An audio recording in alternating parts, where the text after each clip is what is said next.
Sekarang activity booknya sama seperti tadi ya friend, open page 19 dulu, about marine animals. Nah, nih ya, circle all the sea creatures. Tadi Miss bilang kalau sea creatures itu yang tinggal di dalam laut. Apa aja itu friend yang tinggal di dalam laut? Hippo? No ya. Sea turtle. Sea turtle ini sama kayak penyu ya. Yes ya. Starfish? Yes. Crocodile? Crocodile no ya friend. Dia tidak di dalam laut, tapi dia biasanya ada di permukaan atau di atas laut ya. Whale? Whale? Yes. Seal? Yes ya. Jadi kalau sea creatures itu dia ada sea turtle, ada starfish, ada whale, ada juga seal. Oke. Connect the sea creatures and their shadows. Ini gampang ya friend, di drawline ke shadowsnya ya, drawline sendiri ya. And then open page 26, buka halaman tuh 26. Tadi kita review tentang farm animals, binatang ternak.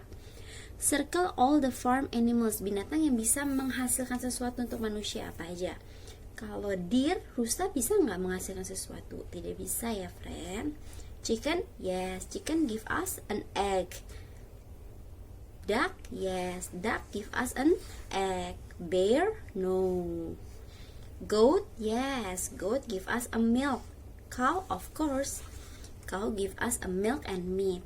Ya, bawahnya circle the animals that can swim, yang bisa berenang friend, yang mana? Horse, no. Duck, yes. Mana lagi friend yang bisa berenang? Cat, chicken, goose, yes. Jadi yang bisa berenang cuma duck and goose ya.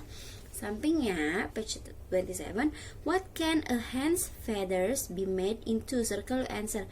Jadi bulu ayam ini bisa juga kita gunakan untuk membuat sesuatu. Membuat apa itu? Membuat baju, membuat duster atau kemoceng untuk bersih-bersih debu, atau membuat sepatu. Nah, bulu ayam ini bisa kita pakai untuk membuat kemoceng atau duster nih. Duster itu untuk penghilang debu ya, pembersih debu.